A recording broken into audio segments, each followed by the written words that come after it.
আর এতে কৃষ্ণের কোনো ভুল নেই। রাধাকে নিজের গুরু মেনে কৃষ্ণ তো ঠিকই করেছে।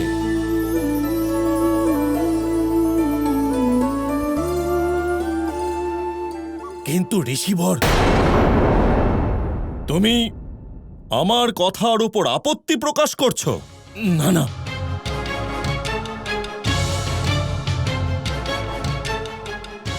কৃষ্ণ কোনো ভুল করেনি, কিন্তু রাধা অবশ্যই ভুল করেছে, যার জন্য আমার তপস্যা ভঙ্গ হয়েছে, আর তার জন্য ন্যায় অবশ্যই হবে।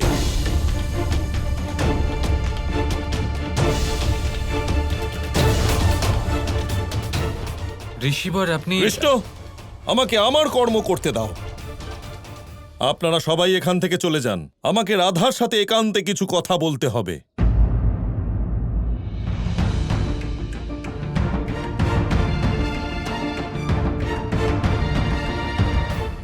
আয়ান, তুমি কোথায় যাচ্ছ? রাধার বিচার তার স্বামীর অনুপস্থিতিতে কি করে হবে?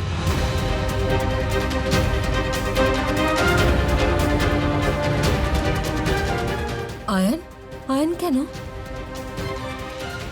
আমার পুত্র এখানে থেকে কি করবে মহর্ষি? চলো। থামো জটিলা, কিছু অমঙ্গল হওয়ার আগে এখান থেকে চলো।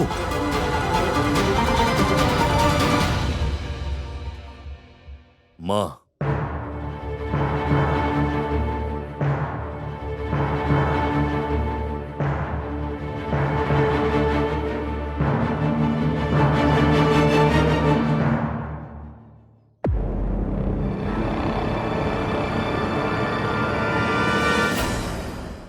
রাধা, এটা কি? ঋষিবর, ওই বেলফল আমার স্বামী আমার জন্য এনেছেন। ওনার কোনো ভুল নেই, ওনাকে ক্ষমা করে দিন। আপনার তপস্যা আমার ক্রন্দনের জন্য ভঙ্গ হয়েছে, তার দায়িত্ব আমি নিচ্ছি। এই পাপের জন্য যা শাস্তি দেওয়ার আমায় দিন।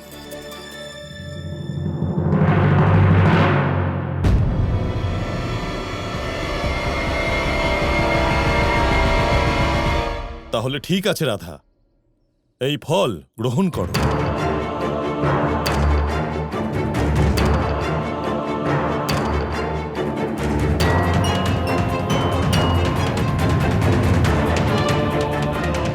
আজ্ঞে ঋষিবর।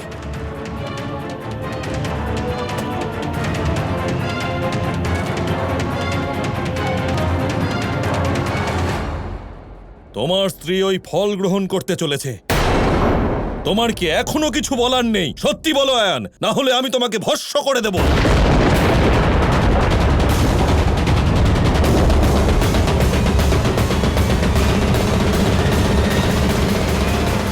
দাঁড়াও রাধা, ওটা একটা মন্ত্রপুত ফল। এটার প্রয়োগ আমি তোমাকে পাওয়ার জন্য করেছিলাম।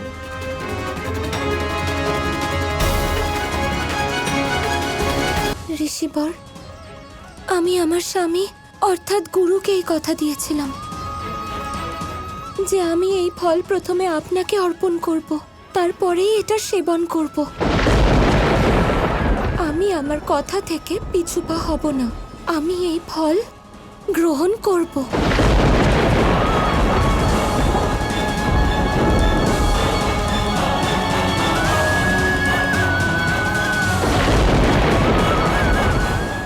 আমি জানতাম রাধা, যে এই ফল খাওয়ার পরেও তোমার কিছুই হবে না। আমি তো এতক্ষণ শুধুমাত্র তোমার স্ত্রী ধর্মের পরীক্ষা নিচ্ছিলাম। তুমি ধন্য রাধা, তুমি ধন্য। ঋষি দুর্বাসা, চুপ করো! তোমার মতো তুচ্ছ ব্যক্তির মুখ থেকে আমার নাম শোনাও পাপ। আর তুমি রাধার গুরু তো কেন, তার স্বামী হওয়ারও যোগ্য নও। আর তাই জন্য আমি ঋষি দুর্বাসা।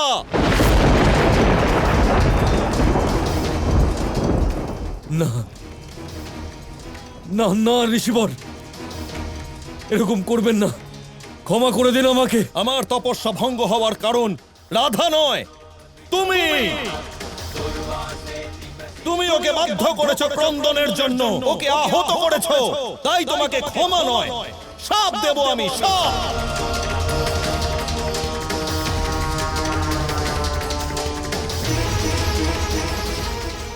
আমি ঋষি দুর্বাসা তোমাকে শাপ দিচ্ছি, যে উদ্দেশ্য নিয়ে তুমি রাধাকে ওই ফল দিয়েছো, ভবিষ্যতে সেই উদ্দেশ্য নিয়ে রাধাকে স্পর্শ করলেই তুমি ভস্ম হয়ে যাবে।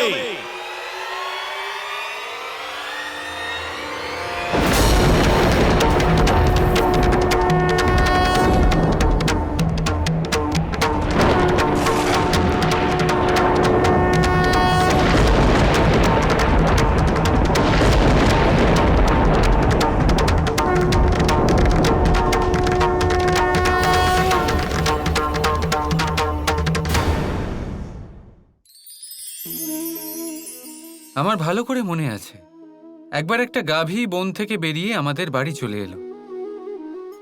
আমরা অনেক চেষ্টা করলাম তাকে ফেরত পাঠানোর, কিন্তু সে ফিরে গেল না। আমি মাকে জিজ্ঞেস করলাম। মা বললেন, এ তো ভালো কথা। এই ঈশ্বরের আশীর্বাদ যে গোমাতা নিজেই আমাদের বাড়িতে এসেছেন। এবারে কানাই আর বলরাম আরো বেশি করে দুধ খেতে পারবে। কিছু মাস সেই গাভী আমাদের সাথে ছিল। তারপর একদিন নিজেই সে ফিরে গেল। নন্দ বাবা হতাশ হলেন। আমি মাকে দেখলাম। মা বললেন, এ তো খুব ভালো কথা। এবারে গোবর পরিষ্কার করার পরিশ্রম করতে হবে না। সেই দিন আমি যা শিখেছি আজ আপনিও তা শিখে নিন। যে সমস্যা পরিস্থিতিতে নয়, দৃষ্টিভঙ্গিতে হয়। ধনাত্মক দৃষ্টিভঙ্গি দিয়ে সমস্ত সমস্যা দেখুন। সমস্ত সমস্যায় তার সমাধান আপনি অবশ্যই পাবেন। যদি কিছু বাকি থাকে তবে তা শুধুমাত্র আনন্দ। তাই আসুন এই আনন্দের সাথেই বলুন, রাধা রাধা।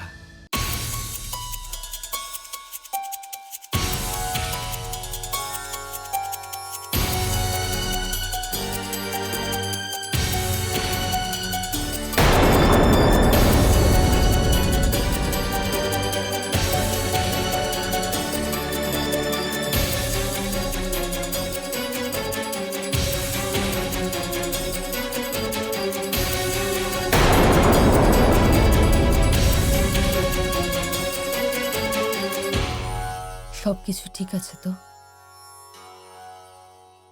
হ্যাঁ মা, সব ঠিক আছে। আমি চাই যে এই বছর গুরু বন্দনার আরম্ভ কৃষ্ণ আর রাধা করুন।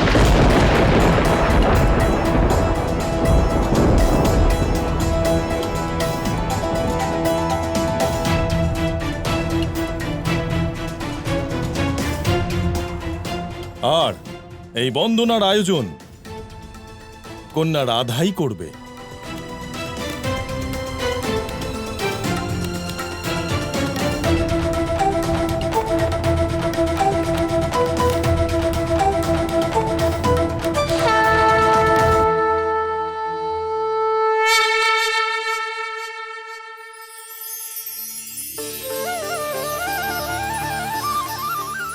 প্রভু, হে প্রভু, শেষ পর্যন্ত আমি আপনাকে একবার প্রণাম করার শুভক্ষণ পেয়েই গেলাম প্রভু। প্রভু, আমি ধন্য হয়েছি যে আপনি প্রেমের এই মহা কাহিনীতে আমাকে অংশ নেওয়ার সুযোগ দিয়েছেন।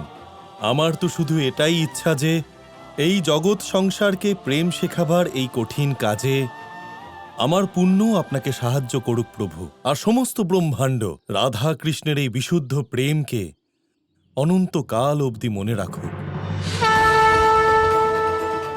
তথাস্তু। প্রভু, আমি সর্বদা তাই করব যা এই প্রেমের মহা কাহিনীর পক্ষে হয়। আপনাকে শতকোটি প্রণাম প্রভু।